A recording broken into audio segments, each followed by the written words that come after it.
रंभा मालिकेच्या आजच्या भागामध्ये आपण पाहणार आहोत की रमा अक्षय पुन्हा एकदा घरी आलेली असतात तेव्हा बघतात तर काय खूप छान असं त्यांना सरप्राईज भेटलेलं असतं आणि त्यामुळेच ना आता ते खूप जास्त खुश असतात आणि जेव्हा हे सगळं ते बघतात तेव्हा म्हणतात की तुम्ही सगळीजण घरी कधी आलात. त्यावर पार्वती याची सांगू लागतात की आम्हाला स्वराने सगळं काही सांगितलं होतं आणि त्यामुळेच आम्ही येऊन आधी सगळी तयारी केली. कसं वाटलं मग हे सरप्राईज. बघ आता रमा आणि अक्षय हे दोघंही जण खूप जास्त खुश असतात आणि त्यांच्या चेहऱ्यावर ते हसू एकदम दिसत असतं. आणि त्याच वेळेला आता तिथे उभ्या असलेल्या लगेचच अक्षयने आधी साईची भेट घ्यायचं ठरवलेलं असतं, कारण साईमुळेच आज त्याला त्याची रमा पुन्हा एकदा मिळालेली होती आणि त्यामुळेच त्याला ना या सगळ्याचा आनंद होता. स्वरा म्हणत असते की वा, आता फायनली दोघंही जण एकत्र आलेला आहात तर आता होऊन जाऊ दे. मग काय, कसं काय करायचं सगळं काही असंही विचारलं जातं. अक्षयला आता आभार मानायचे असतात इथे असणाऱ्या या साईचे आणि म्हणूनच तो साईचे आभार मानू लागतो आणि म्हणत असतो की साई, आज तुझ्यामुळे आज आम्ही दोघंही जण एकत्र आलेलो आहोत फायनली. नाहीतर काय झालं असतं आमचं ना, खरंच मी विचारही केला नाहीये असं देखील अक्षय आता साईला म्हणत असतो. त्यावर साई म्हणतो इतकंच ना, मग एवढं सगळं कशाला त्रास करून घेतोयस. तुझीच ही रमा आहे आणि तुझी रमा ही तुझीच असणार आहे, यामध्ये माझा कोणताच हक्क नाही. आणि तसंही तुला सांगू का, मला कोणीतरी म्हटलं आहे की तुम्हाला ना एक चांगली मुलगीही भेटेल लग्नाला. मग हे सगळं कोण बोललंय असंच विचारलं जातं. तर हे सगळं ना ही छोटी आरोही बोलली आहे. मग आरोहीकडे बघून सगळेच जण आता हसू लागतात. मग दुसरीकडे अण्णांचे सुद्धा आभार मानत असतो आणि अण्णांना म्हणत असतो की अण्णा थँक्यू सो मच, आज तुमच्यामुळे हे सगळं शक्य झालेलं आहे. अक्षय म्हणतो, पण अक्षयला आता अण्णा म्हणतात की नाही, मी फक्त रमाला तिच्या मनातलं ओळखायला सांगितलं आणि तिला म्हटलं की बघ, तू जर ओळखलंस तरच तुला काही ते पुढे करता येईल. आणि तिने अचूक ओळखलं आणि त्यात साईची सुद्धा तिला साथ मिळाली आणि म्हणून हे सगळं काही शक्य झालं असंही अण्णा आता म्हणत असतात. तर अण्णांचे आता दोघंही जण आभार मानतात, कारण जे काही होतं ते आज अण्णांमुळे शक्य झालेलं आहे. कारण अण्णांनी सुद्धा आधी अक्षयला स्वीकारायला नकार दिलेला होता, पण आता अण्णासुद्धा अक्षयला स्वीकारत असतात आणि त्यामुळेच ना अक्षयला सुद्धा बरं वाटतं. पहिल्यांदा आता अक्षय अण्णांचे आशीर्वाद घेतो, कारण आता त्याला पुन्हा नव्याने रमासोबत लग्न करायचं आहे आणि मग रमा आणि अण्णा यांचं बॉन्डिंग मायलेकीचं आहे म्हटल्यावर आता पाया तर पडायलाच हव्यात. दुसरीकडे आता दोघंही जण संध्याकडे सुद्धा गेलेले असतात संध्याचे आशीर्वाद घ्यायला. तेव्हा एकमेकांकडे ते पाहत असतात, कारण त्यांना माहिती आहे की संध्या आता काय बोलेल, पुन्हा काहीतरी रागवेल का चिडेल का असं वाटत असतं. म्हणूनच दोघंही जण एकमेकांकडे पाहत संध्याकडे बघत असतात. तर संध्या म्हणते की काय चाललंय तुमच्या दोघांचं, आता बघतच राहणार आहात का आशीर्वादही घेणार आहात, घ्या बरं आशीर्वाद खाली वाका असं बोलून मुद्दामून ती त्यांची मजा घेते. मग काय, दोघंही जण खाली वाकून तिचा आशीर्वाद घेतात. त्याच वेळेला आता संध्याचं हे बदललेलं रूप पाहून पार्वती आजी संध्याचं कौतुक करतात आणि म्हणतात की खरंच ना साई आणि संध्याताई, तुमचे मानावे तेवढे आभार कमीच आहेत. म्हणजे बघा ना, तुम्हाला एवढं सगळं काही समोर होतं पण तरीसुद्धा तुम्ही आमच्या अक्षयसाठी ह्या सगळ्याला नकार दिलात आणि आमच्या रमाला आमच्याकडे पुन्हा पाठवलं. गेल्या काही दिवसांमध्ये जे काही झालं ते खूपच भयानक होतं आणि त्यावरून ह्या सगळ्या गोष्टी अशा वाटत नव्हत्या की सहज शक्य होतील, पण आज फायनली सगळं काही ओके झालंय आणि आमची रमासुद्धा आम्हाला पुन्हा एकदा भेटलेली आहे. मग आता स्वरा म्हणत असते की पुढचं सगळं कसं करायचंय बोला, का आता इथंच लग्न लावायचंय. त्यावर मात्र आता अक्षय म्हणतो की नाही नाही, माझं सगळं ठरलेलं आहे आणि मी तसंच करणार आहे. म्हणजे माझं हे ठरलेलं आहे की एकदम धूमधडाक्यात लग्न करायचं. अगदी मुलगी बघण्यापासून तो कांद्या पोह्यांचा कार्यक्रम ते पार सप्तपदी, ह्या सगळ्या काही विधी मला करायच्या आहेत, हे सुद्धा मी तुम्हाला ठामपणे सांगतोय असंही आता म्हटलं जातं. जेव्हा ह्या सगळ्या विधींबद्दल सांगितलं जातं तेव्हा आता सगळीजणं हसत असतात आणि सगळीजणं आता अक्षयला म्हणत असतात की ठीक आहे आपण हे सगळे विधी करूया, पण त्यामध्ये सुद्धा आम्हाला तुला एकच गोष्ट सांगायची आहे, ते म्हणजे लक्षात ठेव की हे सगळे विधी तुला करायचे असतील पण तुला काही झालं तरीसुद्धा रमापासून लांब राहावं लागेल, रमापासून वेगळं राहावं लागेल. मग तेव्हा तेव्हा काही बोलायचं नाही असंही सांगितलेलं असतं. चालणार आहे का या सगळ्या गोष्टी? स्वराज डायरेक्ट आता त्याला विषय हे करत बोलत असते.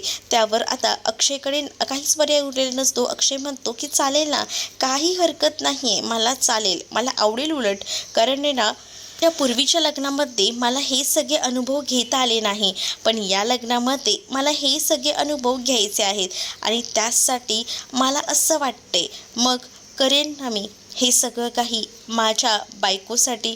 हे करायला मी तयारच आहे असंही आता म्हटलं जातं.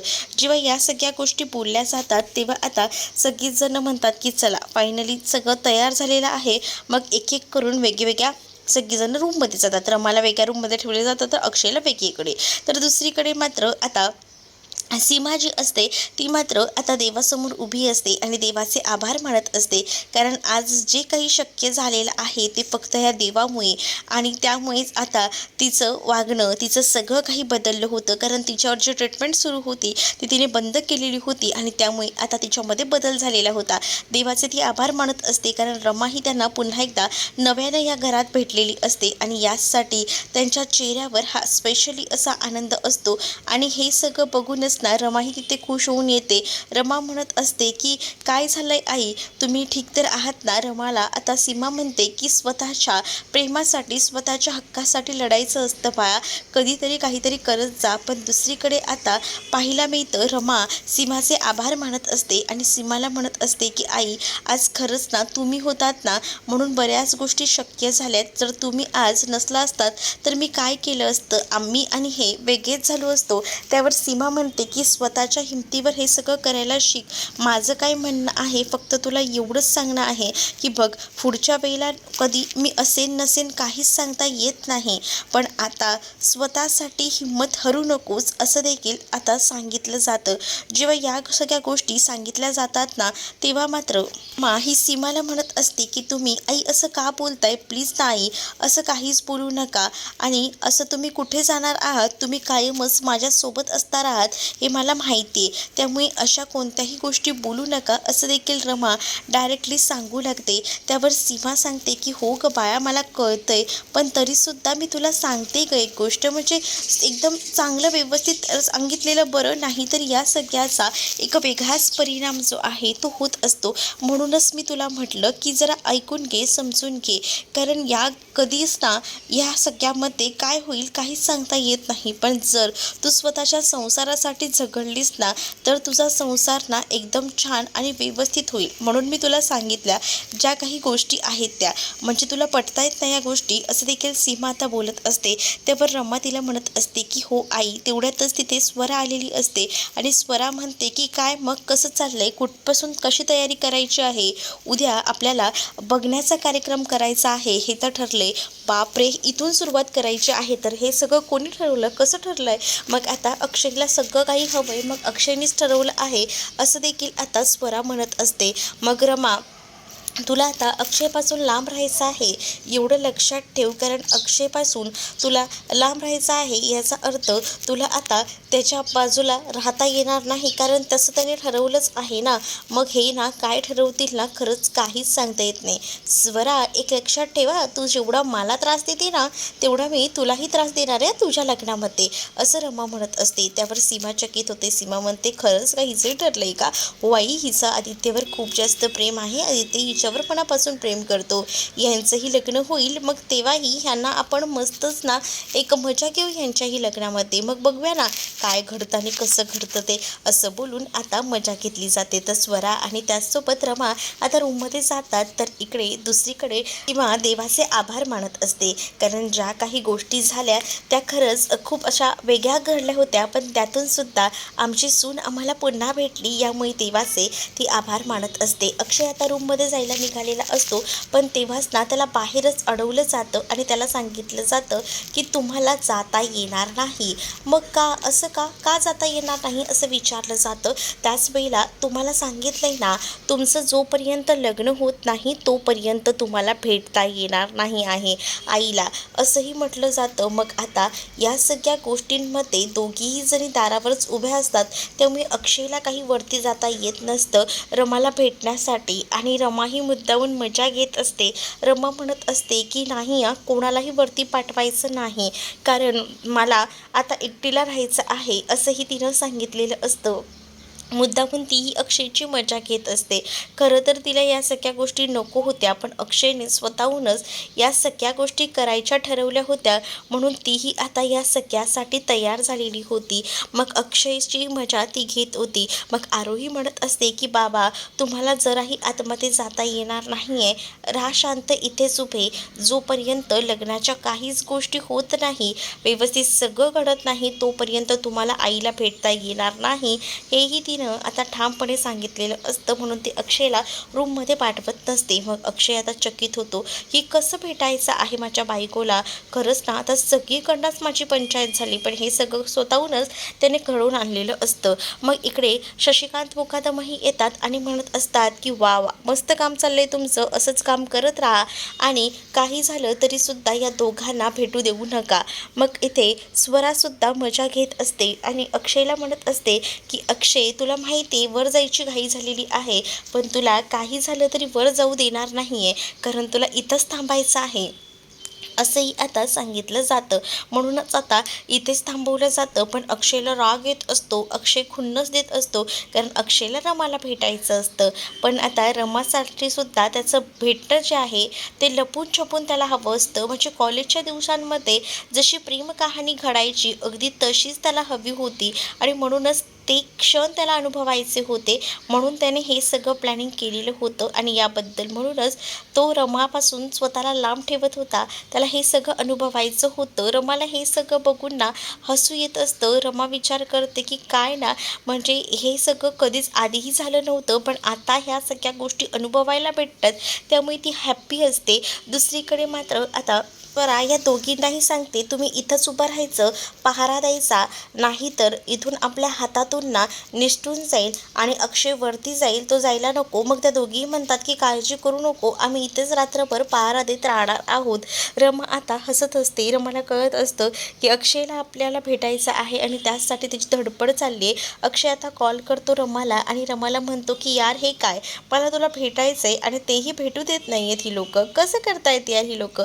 त्यावर रमा म्हणते की ते तुमचंच आहे, तुम्हीच सांगितलंय ना की असं भेटायचंय तसं भेटायचंय, मग आता बघा आपल्या कर्माची फळ, तुम्हाला काही मी भेटणार नाही. आणि मी तुम्हाला सांगू का, तुम्हाला भेटायला भेटणार नाही, कारण आता अण्णाही माझ्या रूममध्ये आलेले आहेत, त्यामुळे तुम्हाला ना खालीच थांबावं लागेल, असं देखील रमा आता अक्षयला म्हणत असते. अक्षय म्हणतो माझ्यासोबत चॅलेंज लावते, तुला भेटायचं असेल ना तर मी कसंही भेटू शकतो, मला त्याच्यासाठी ना काही वेगळं करण्याची गरज नाही आहे, असंही आता तो म्हणत असतो की अच्छा आता तुम्ही मला कसे भेटणार आहात, हां सांगा ना कसे भेटणार आहात, कारण तुम्हाला मला भेटताच येणार नाही आहे, कारण मी ना एका वेगळ्याच गोष्टींमध्ये अडकलेली आहे आणि त्यामुळे तुम्ही मला भेटू शकत नाही, असंही आता ती म्हणत असते. आणि अण्णांसमोर तो नाहीच नाही, मग अण्णांसमोर ना मी तुला किसही करू शकतो, असंही आता अक्षय रमाला बोलत असतो. अक्षय जेव्हा रमाला हे सगळं बोलतो तेव्हा रमा म्हणते की नाही तुम्हाला जमणार नाही.